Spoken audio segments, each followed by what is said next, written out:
Je fais des insomnies depuis maintenant pas mal d'années. Alors j'ai pour habitude d'aller me balader dans les bois. Rien n'est plus agréable et réconfortant qu'une sortie de nuit. Tout est plongé dans l'obscurité, et le calme qui y règne est plutôt apaisant, je dois bien le reconnaître. Sauf qu'un soir, je me balade, comme toutes les autres nuits, mais j'entends au loin des voix. Sur le coup, je me dis que oui, peut-être que d'autres personnes sont dans le même cas que moi. J'y voyais une opportunité de me faire des amis. Après tout, pourquoi pas faire de nouvelles rencontres, puis partager ensemble de nouvelles expériences. En avançant un peu plus dans leur direction, je constate très vite que quelque chose ne colle pas. En effet, il s'agit d'un groupe de personnes. Mais un homme est à terre, puis les autres le frappent. Je ne comprends pas trop sur le coup. Je pense alors à une espèce de jeu malsain qu'ils avaient entre eux. Je n'ai pour le coup vraiment pas trouvé ça intéressant. J'allais donc rebrousser chemin, quand tout à coup, j'entends l'homme au sol crier de douleur. C'est à cet instant que j'ai compris que ce n'était pas un jeu. Je me suis donc caché, tentant d'apporter mon aide à cet homme, en appelant la police. J'ai sorti mon portable, et au moment de composer le 911, voilà que ce fichu téléphone se met à sonner. C'est ma copine qui m'appelle. J'ai très vite refusé celui-ci. Sauf que je pensais être à une distance raisonnable de ces gens. Mais visiblement, ce n'était pas le cas. Ils ont tout à coup arrêté de frapper le type, mais tous les visages étaient braqués dans ma direction. Les faisceaux de leurs lampes m'aveuglaient considérablement. Ça a immédiatement lancé un climat anxiogène. J'ai donc décidé de ne pas bouger, espérant que mes interlocuteurs perdent ainsi ma trace et se trouvent une autre activité, disons moins hostile. Mais par malchance, cela n'a pas fonctionné. Ils se sont tout à coup mis à courir comme des dingues dans ma direction.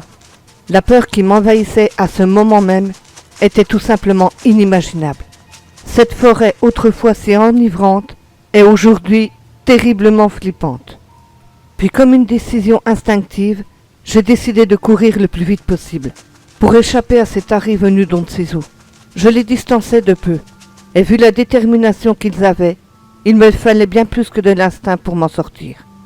Ils avaient laissé le gars au sol pour me traquer.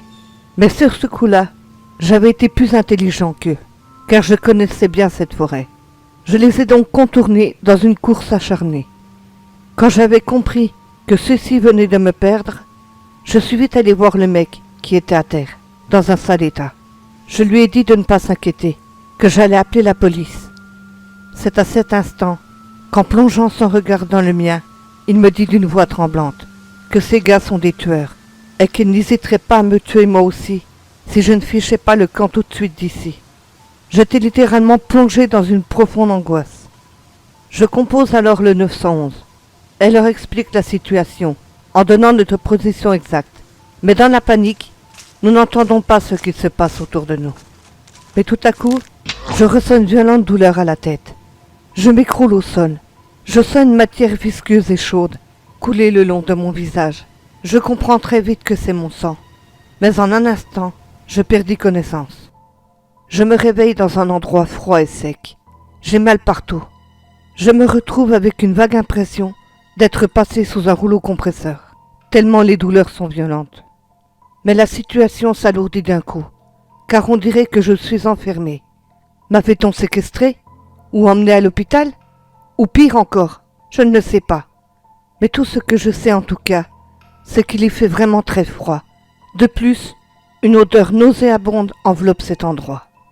J'essaie tant bien que mal d'ouvrir la porte qui me sépare du reste du monde. Mais mon espace est vraiment très réduit. C'est à peine si je peux bouger. Je suis complètement perdu. Je ne sais pas ce qu'il se passe. Et ce froid qui me pénètre est si glaçant et intense. J'essaie de toucher comme je le peux l'environnement restreint dans lequel je me trouve. Il me semble que tout est recouvert de métal froid. Quand tout d'un coup, une pensée traverse mon esprit. Oh non, on dirait que je me retrouve dans le frigo d'une morgue.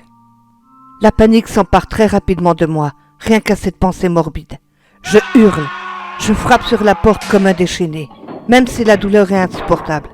Je continue sans cesse de cogner un peu partout, quand tout à coup, celle-ci s'ouvre. Un homme me fixe. Je peux lire dans son regard la peur qui le traverse en cet instant. Je regarde tout autour de moi, puis à ce moment-là, tout s'effondre. Je suis bel et bien au beau milieu d'une morgue.